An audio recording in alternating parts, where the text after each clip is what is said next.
আসসালামু আলাইকুম everyone, welcome to my new blog. কালকের ব্লগে আপনারা দেখেছেন আমরা পিকনিক করতেছিলাম। তো পিকনিক কিন্তু এখনও শেষ হয় নাই, মানে কালকে শেষ হয়ে গিয়েছে কিন্তু ভিডিও এখনও শেষ হয় নাই। তো আপনাদেরকে কালকে দেখিয়েছি কিছু রেসিপি, মানে আমরা বিকেলের নাস্তায় কি খেয়েছি সেটা দেখিয়েছি। এবার আপনাদের সাথে শেয়ার করব রাতে আমরা কি খেয়েছিলাম।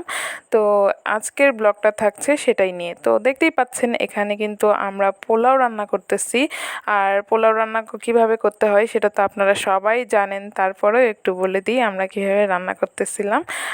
তো এখানে দেখতেই পাচ্ছেন বড় একটা পাতিলের মধ্যে কিন্তু পোলাও বসিয়ে দেওয়া হয়েছে, মানে পোলাও রান্না চলতেছে। আর আরেক পাশে আমাদের হচ্ছে বেরেস্তা ভাজা হচ্ছে এই পোলাওয়ের মধ্যে দেওয়ার জন্য।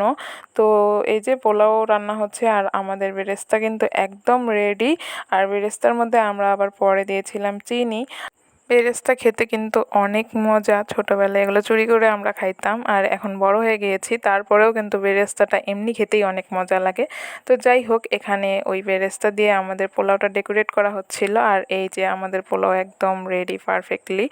আর এদিকে আমরা কিছু মাংস নিয়েছিলাম রোস্ট করার জন্য, আর সেই মাংসটা এবার ম্যারিনেট করে নিব। মাংসটা ম্যারিনেট করতে আমরা এর মধ্যে কিছু উপকরণ দিয়ে দিব। তো এখানে দেখতেই পাচ্ছেন দেয়া হয়েছে একটু লবণ, একটু গুঁড়োমরিচ, আর দেয়া হবে একটু মানে লেবুটা চিপে লেবুর রস একটু দিয়ে দেওয়া হবে। তো এখানে দেয়া হলো সব কিছু।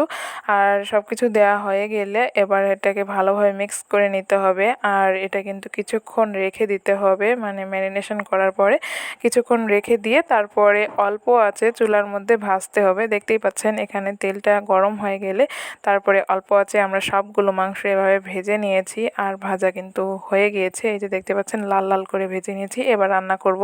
তো এখানে কড়াইয়ের মধ্যে আমরা তেল গরম হওয়ার পরে দিয়ে দিয়েছি হচ্ছে পেঁয়াজগুলো আগেই কাটা হয়ে গিয়েছিল, সেই ভিডিও তো আপনারা দেখেছেনই।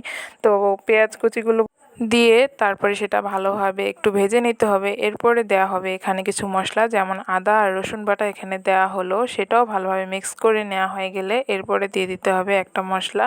আমরা এখানে দিয়েছিলাম রোস্টের মশলা আর দিয়ে দিয়েছিলাম একটু দুধ। তো দেখতেই পেলেন সব কিছু দিয়ে ভালোভাবে এবার কষিয়ে নিতে হবে। তো দেখতেই পাচ্ছেন সব মশলা আমরা একসাথে সুন্দর করে কষিয়ে নিচ্ছি। আর পরে দিয়ে দিয়েছিলাম একটু লবণ। আর রোস্টের যে মশলাটা দিয়েছিলাম সেই মশলার মধ্যেই আসলে সব কিছু ছিল, তাই আলাদা করে কোনো ধরনের গরম মশলা দিতে হয়নি। শুধু পরে আমরা দিয়ে দিয়েছিলাম 2টা তেজপাতা, আর এরপরে মাংসগুলো দিয়ে দিয়েছি। এবার মাংসগুলো ভালোভাবে সেই মশলার সাথে মিশিয়ে নিতে হবে আর সুন্দর করে কষিয়ে নিতে হবে। তো কষিয়ে নেওয়ার জন্য এটার মধ্যে একটু একটু করে পানি দিয়ে একটু পরপর কষিয়ে নিতে হবে। আর দেখতেই পাচ্ছেন এই মাংসগুলো থেকে কিন্তু তেল বের হয়ে গিয়েছে। আর পরে আমরা দিয়ে দিয়েছিলাম একটু চিনি, আর কারণ যেহেতু রোস্ট হচ্ছে একটু মিষ্টি মিষ্টি হলে সেটা খেতে আরও মজা লাগবে। যাই হোক, সব কিছু দিয়ে একদম লাস্টবারের মতো দিয়ে দিলাম একটু পানি, যাতে একটু ঝোল ঝোল হয়, মানে ঝোলও না, এটা কষানোর জন্যই। তো যাই হোক, এটা দিয়ে তারপরে আমাদের রোস্ট কিন্তু একদম রেডি। এই যে দেখতেই পাচ্ছেন একদম ঝোলও হয়নি আবার শুকনাও হয়নি, মানে রোস্ট যেমন হয় তেমনই হয়েছিল। আর এই যে খাওয়া দাওয়ার পর্ব শুরু হয়ে গিয়েছে। তো এটাই ছিল আমাদের রাতের মেন কোর্স। কেমন লাগলো গাইস আজকের ভিডিওটা অবশ্যই জানাবেন। ভালো লাগলে লাইক, কমেন্ট, শেয়ার, ফলো করে পাশে থাকবেন। আল্লাহ হাফেজ গাইস।